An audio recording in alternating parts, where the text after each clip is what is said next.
on my right we have Victoria Ailing. Now Victoria is she's actually a qualified barrister and is a UKIP councillor in Lincolnshire County Council. She stood as a Conservative perspective in Great Grimsby constituency in 2010 and actually only lost by 714 votes. This was a seat that Labour actually had from 1945 onwards, so it was a really close fight. She's very unlucky not to be an MP at the minute. On my left we have, well, I'll go through Alphabet when he gets here, hopefully, which is quite soon. On my left we have Afshin Ratansi. He's actually the presenter of Russia Today's current affair programme, Going Underground. Previously he worked as a producer at the Today programme on BBC Radio 4 and was one of Al Jazeera's very first English language employees. He received the Sony Award for Outstanding Contribution to International Journalism in 2002. And on my further left we have Dan Hodges. Now, Dan Hodges is a British commentator and blogger who is a columnist at the Daily Telegraph. Dan has previously worked for the Labour Party for many years and is actually the son of a MP, a woman Labour MP. He's such a large influencer on the British politics scene at the minute. He did, however, despite being a prominent lefty, he did vote for Boris Johnson 2010 mayor election in London, and he's quite critical of Ed Miliband. So thank you for everyone who donated today. We really do warmly appreciate it, and that is literally to cover the cost of the event, which is paying for our speakers' travel expenses, who all come up from London and back down in one night, and for the wine reception afterwards, and having our lovely banners and stuff, and putting on future events. We really do appreciate it. And if we are actually looking for future sponsorship, so if you know anyone or know someone with a company that would like to sponsor the York Union, we'd absolutely love for you to come up to me, one of the members of the team, afterwards to help us out in that way. So let's go through the evening's sort of logistics, how it's going to work. So speeches from each of our 3, hopefully 4 speakers will last 8 minutes. They're allowed 1 point of information, so the opposing may put up their hand and say point of information. The speaker can accept it or reject it, and then they'll explain it. It won't eat it into their 8 minutes, and then they'll sit down. After a minute, I will bang. When you've got 1 minute left, I will bang on the table, and that's how you know. It's just a time thing. And then if you go over the 8 minutes, I continue banging, and I will not stop banging until you sit down. If you take off your shoe like Chris Jones. I can just throw my shirt in. After the speeches, we'll have a Q&A session, which means I want audience members to put up their hand, ask both sides of the panel if we can, ask them what they think about a certain topic, and I'll allow each side to come back at one another, and we'll get the debate started in that way. If I raise a point of information with my own side, you can talk for longer. Yes, but I think everyone will know what you're saying. You'll have all hopefully have voted outside, so for a motion, against the motion, or 13 of you have actually abstained from the motion at all. And I can read out those now. So for the motion that immigration should be curbed are 28 of you, and against the motion is 79 of you, and those who abstained 13, as I said before. And the winners of tonight's debate will be the side that managed to sway the most votes. So even though 4 is the lowest at the minute, if they manage to turn more people against it, they'll be the winners of the thing.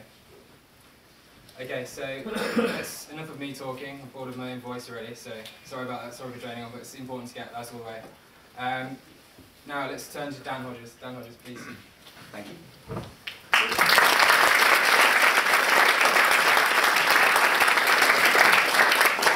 Don't be alarmed, I've been advised to come and stand out here in this way. I may actually move amongst you at some point if the urge takes me.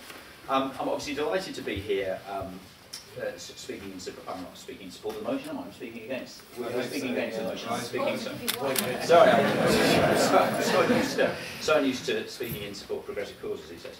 No, so I'm delighted to be at this debate, and what I hope will be, indeed I'm sure will be, an honest and open debate about immigration. For some reason, I don't know why it is, uniquely, whenever people have a discussion about immigration, they always have to preface it by a desire for it to be open and honest, as if normally in gatherings such as this we seek to be completely dishonest and disingenuous. But in this spirit of honesty and I hope openness, I will actually start, especially given as our opponents are currently short-handed, I'll actually start by making a couple of observations which I honestly believe and which are actually detrimental to my case.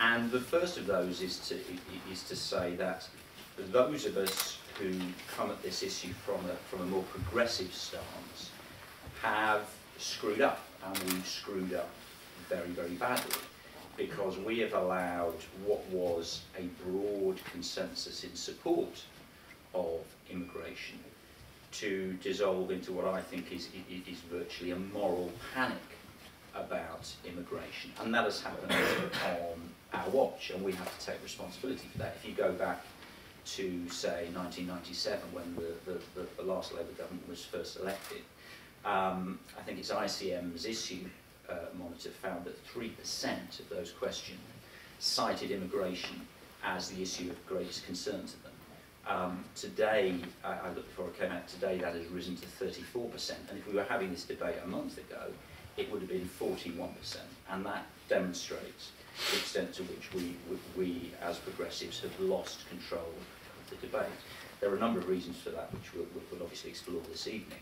But one of them, again, to make another honest observation, is there's absolutely no doubt that at a localised level, immigration has had an impact, and in the eyes of a number of people, has had a negative impact in terms of service provision, in terms of employment.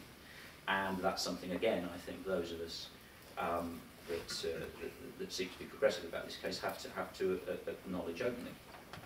So that's my honesty pitch, if you like. That's my honest Dan approach. And I hope in that spirit that our opponents will also acknowledge some other truths about this debate. And the first one of those relates to the economic case for immigration. But whichever side of the debate you come from, there is absolutely no doubt that despite some of the scare stories and despite some of the myths, the economic case for immigration is irrefutable. The Office of Budget Responsibility, which was set up following the 2010 election, has been asked on a number of occasions to give an independent verdict on this. It did so in 2012, it did so in 2014, it did so earlier this year. And their evidence and their conclusions are quite clear, that in net terms, migration provides a net economic benefit to this country. If we stopped migration, that would have a negative economic impact on this country. There would be less money to spend on public services. Our GDP would decline. Unemployment would increase. Those are the facts of the economic case. Point of information. Please. If we didn't have so many immigrants, wouldn't we need less public services? If we didn't have so many immigrants, wouldn't we need public services? You have thankfully come seamlessly into my second point, which is my public service point, if I may. It is absolutely true, as I said in my initial comments, that at a localised level there has been an impact on public service provision. It's also true that if you look at the figures, I think it's about a quarter of migrants work within those public services.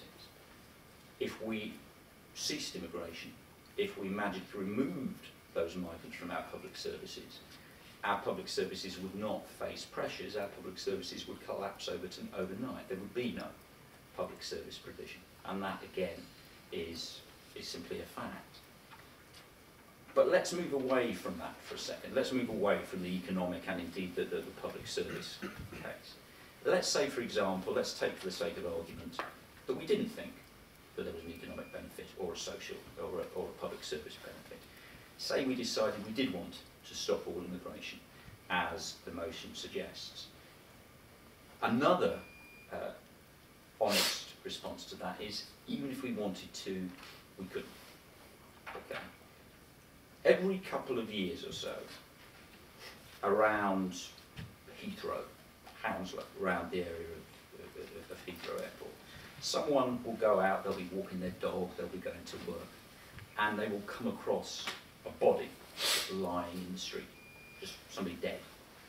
And police will be called, and the police are used to this now, as are the emergency services, and the coroner will come and they will identify the cause of death as either asphyxiation or hypothermia, or on occasion crush injuries. Does anybody know here, just for instance, is why that's the case? Please. A lot of flames. Exactly. Every couple of years, someone who is so desperate to come to this country, who is so desperate to find a new start and a new way of life, will stow away in the undercarriage of an aircraft that flies at 40,000 feet in the forlorn hope that they will get here. Now, we are not going to stop people like that. It's just not going to happen. We can drive up the cost for the people smugglers. We can drive up the cost for the fake businessmen. We can drive up the cost for those who run the fake universities and the fake student schemes. We can drive up the cost for those that provide the fake visas. But the reality is, those illegal migrants, our opponents say in the region of 500,000 illegal migrants in the UK will still come. And that will exacerbate their problems because by the nature of that migration, they will disappear into the black economy. The social issues, the employment issues, will be exacerbated by that form of migration. Now, of course, we could stop legal migration. We could stop that wave of Romanian and Bulgarian migration that was predicted, and which I think the last reports I saw concluded had constituted 24 new migrants since the start of the year. That's true. That the illegal migration, obviously, it would be impossible to stop. But let's just say we did stop it. Let's just say we did seek to stop it. There is a third truth about this debate, which I think we have to acknowledge, which actually is, if you look at the nature of the immigration debate over the last 15, 20 years, the nature of the debate has actually changed. It is no longer actually about economics.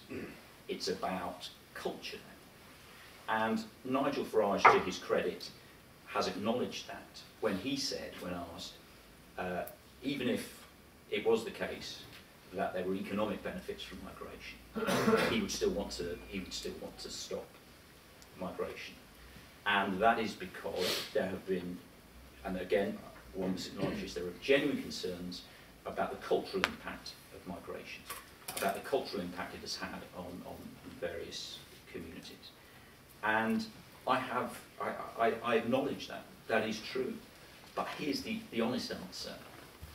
That's just tough. Because this is Britain. And in Britain, we don't get to choose who our neighbours are, or what they look like, or what they think, or what they wear, or what religion they follow, or whatever religion, whether they follow a religion at all. And that is what Britain is. And so to conclude, because I heard the knock, I heard the impending knock, the knock of doom, two knocks of doom. If we want to have an honest debate about immigration, and we want to have a genuinely honest debate about immigration, then we have to acknowledge, whilst there are downsides, there are also positives. In a country such as ours, we don't get to choose who our neighbours are. And even if we wanted to do something about immigration, the reality is it's too late to do anything about it anyway, frankly. So if you do want an honest debate about immigration, I hope you will vote against the motion this evening. Thank you very much.